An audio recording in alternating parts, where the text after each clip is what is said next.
The cameras were rolling. The audience was settled. Dr. Phil was mid-sentence when it happened. The 70-year-old man sitting across from him reached into his jacket pocket, pulled out a yellowed envelope, and said 5 words that would stop everything. "I need to tell her." Dr. Phil's hand shot up. "Stop the tape." The studio went completely silent. What happened next wasn't in the script, wasn't planned by producers, and caught everyone, including Dr. Phil himself, completely off guard. This is the story of Harold Mitchell, a man who carried a secret for 50 years, and the moment that secret finally saw the light of day on national television. 3 months earlier, Harold's daughter, Emma, had reached out to the Dr. Phil show. Her father, she explained, had become increasingly withdrawn after her mother's death 2 years prior. He would sit in his study for hours holding an old envelope but never opening it. He wouldn't talk about it, wouldn't explain, just sat there staring at handwriting that had faded with time. The producers were intrigued but cautious. Family secrets, especially those involving the elderly, required sensitivity. But Emma was persistent. "My father is disappearing into himself," she wrote in her follow-up email. "Whatever is in that envelope is killing him. He needs help, and I think he needs to say it out loud." Dr. Phil agreed to see them. The day of the taping, Harold arrived early. Studio staff noticed he kept that envelope in his hand constantly, fingers tracing the edges like a prayer. Makeup artists tried to take it while they worked on him. He refused. "It stays with me," he said quietly. It was the first sign that this episode would be different. When Dr. Phil walked onto the stage, he immediately picked up on Harold's energy. 20 years of doing this show had given him an instinct for when someone was carrying weight that went beyond ordinary family drama. Harold wasn't angry. He wasn't defensive. He was haunted. "Harold, your daughter Emma is worried about you," Dr. Phil began, settling into his chair. "She says you've been holding on to something since your wife passed. Can you tell me what's going on?" Harold's hands tightened around the envelope. "I loved my wife," he said, his voice steady but strained. "I want to be clear about that. Margaret was a good woman.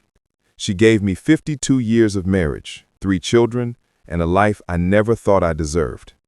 Dr. Phil leaned forward slightly. But she wasn't the first woman I loved." The audience shifted. This wasn't uncommon.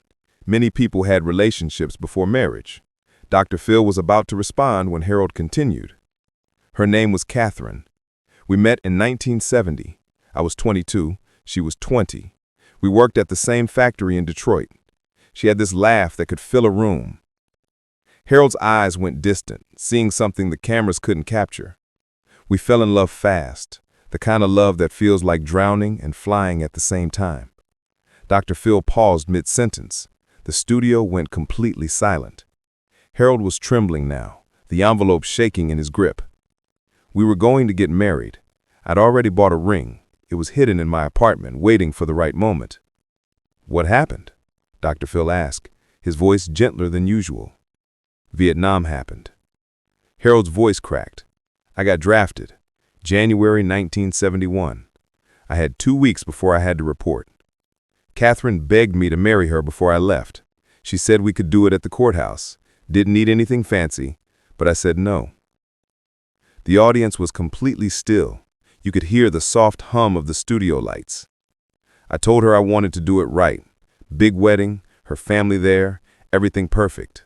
I promised her I'd come back and we'd do it properly." Harold's hands were shaking harder now. "She wrote me letters every single week.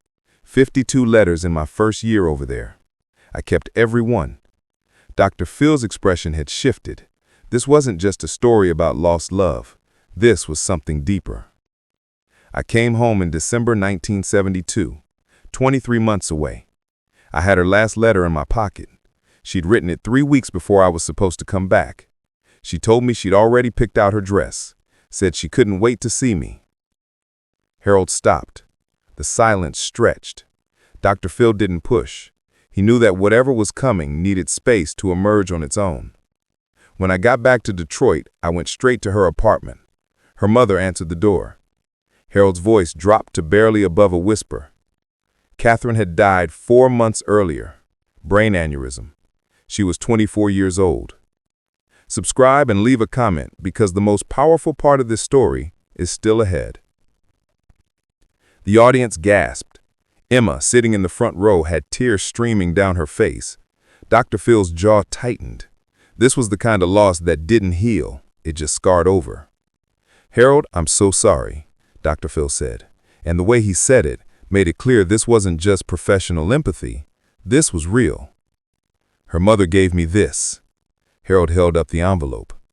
Catherine had written it 2 days before she died. Her mother said she told her to give it to me if anything ever happened to her. I've carried it for 53 years. I've never opened it. The weight of that statement hit everyone at once. 53 years. Half a century of carrying words he'd never read. Dr. Phil sat back. "Why haven't you opened it?" "Because once I do, that's it. It's the last thing she'll ever say to me, and I'm not ready for it to be over." The logic was heartbreaking and completely understandable. As long as that letter remained sealed, Catherine was still somehow speaking to him. Opening it would mean accepting a final goodbye he'd been avoiding for decades. "Harold, you married Margaret 6 years after Catherine died. Did she know about this letter?" Harold nodded slowly. "She knew about Catherine. I told her on our second date that I'd loved someone before her and that she died. Margaret said she could live with loving a man who'd loved before, as long as I promised to love her fully while she was here." "Did you?"